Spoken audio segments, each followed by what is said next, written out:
Hello, today I'd like to share a story with you in honor of Women's History Month. And this is a story about a famous woman who was born right here in West Virginia, Katherine Johnson, who loved math so much that she went on to help our astronauts in our space program. Helaine Becker, who wrote this story, I think must have been fascinated by her because she actually contacted Katherine Johnson and her family to interview them for her story. And because she talked to them and got their approval for the story, we can consider it an authorized biography about her life.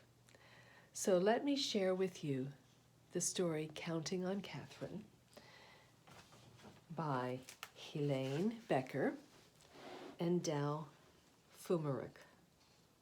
And this is how it begins. Katherine loved to count. She counted the steps to the road, the steps up to church, the number of dishes and spoons she washed in the bright white sink. The only things she didn't count were the stars in the sky. Only a fool, she thought, would try to count that. Even so, the stars sparked her imagination. What was out there? Katherine yearned to know as much as she could about numbers, about the universe, about everything. Katherine's boundless curiosity turned her into a star student. She was so bright she skipped 3 whole grades. She catapulted right past her brother. He wasn't too happy about that, but she was really gung-ho. By the time she turned 10, Katherine was ready for high school. But back then, America was legally segregated by race. Her town's high school didn't admit black students of any age, so she couldn't go there. Katherine burned with fury. She wanted more than anything to keep learning. There was still so much to know. "Count on me," Katherine's father told her. By working night and day, he earned enough money to move the family to a town with a black high school. She was born in White Sulphur Springs, but her dad was able to get a job and move her to Institute, West Virginia, where she could attend high school. Katherine loved high school. She was good at every subject, but math was still her favorite. She dreamed of becoming a research mathematician, making discoveries about the number patterns that are the foundations of our universe. But in those days, there were no jobs as research mathematicians for women. Professions most available to them were teaching and nursing. So do you know what she did? She became an elementary school teacher, and she liked her job. She loved her students, but she never stopped dreaming about exploring numbers. In the 1950s, the U.S. Government National Advisory Committee on Aeronautics, NACA, hired thousands of new employees. It even started hiring black women as mathematicians. Katherine heard about those jobs, and her heart raced with excitement. Perhaps her dream could come true after all. But when she applied for one of the positions, she was told they were already filled. Katherine didn't give up. She waited a whole year until new spots opened up, and her patience paid off. She got the job. A few years later, the Soviet Union sent a rocket ship into space, launching a space race with the United States. NACA was then rolled into a new space agency, the National Aeronautics and Space Administration, NASA, or NASA. Katherine now found herself at the heart of America's space program. She worked as a computer. Electronic computers were not really used that much at that point, calculating long series of numbers. All the computers were women. They were given the tasks that men thought were boring or unimportant. But that didn't bother Katherine. She knew that without her contributions, a spaceship couldn't reach its destination nor safely return to Earth. And here's why. Sending a rocket ship into space is like throwing a ball into the air. At first, the force of the throw sends the ball up, up, and up, but as its energy runs out, the ball's path curves back toward the ground. Where it lands depends on what angle it was thrown and how high and how fast it flew. Because math is a kind of language, Katherine could ask those questions.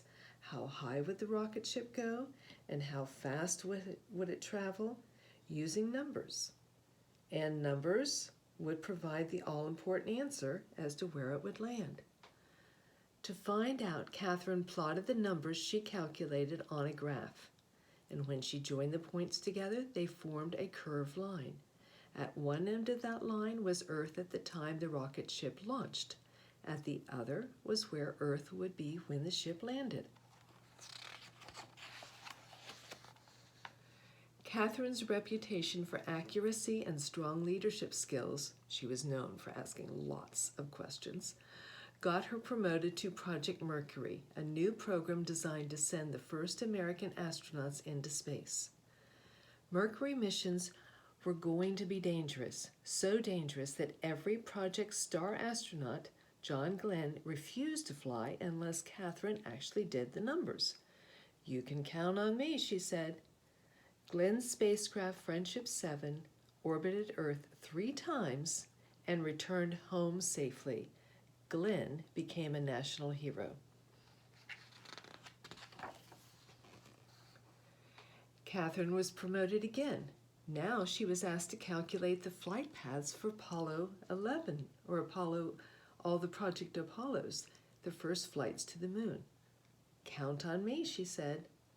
So on July 20th, 1969, the Apollo 11 astronauts walked on the moon. Their feat was celebrated around the world.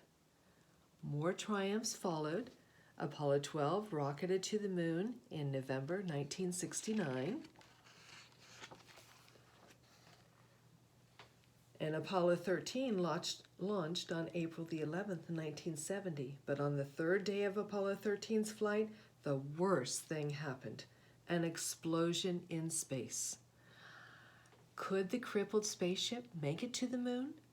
And if it didn't, would it be able to get back home to Earth? The 3 astronauts on board were in grave peril. Commander Jim Lovell told Mission Control, "Houston, we've had a problem."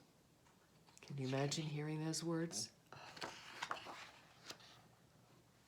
Back on Earth, Katherine Johnson got a phone call. Her flight path calculations would have to be done all over again and perfectly.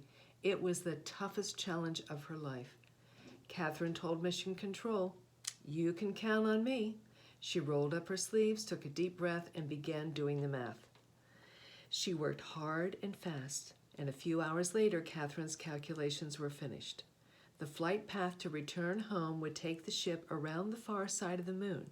From there, the moon's gravity would act like a slingshot to zing the ship back to Earth. To get home, the crew of Apollo 13 would have to follow Katherine's course exactly by burning off fuel at precise intervals.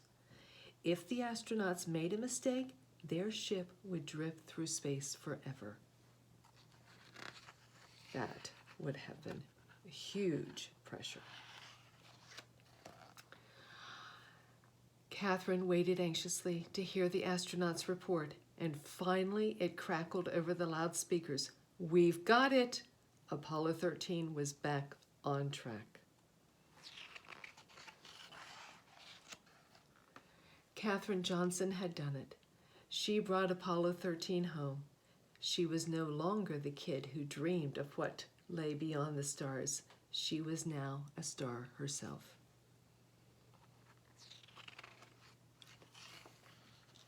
And at the end of the book, there's even more information about Katherine Johnson, but I wanted to share the picture of her receiving the Presidential Medal of Freedom back in 2015.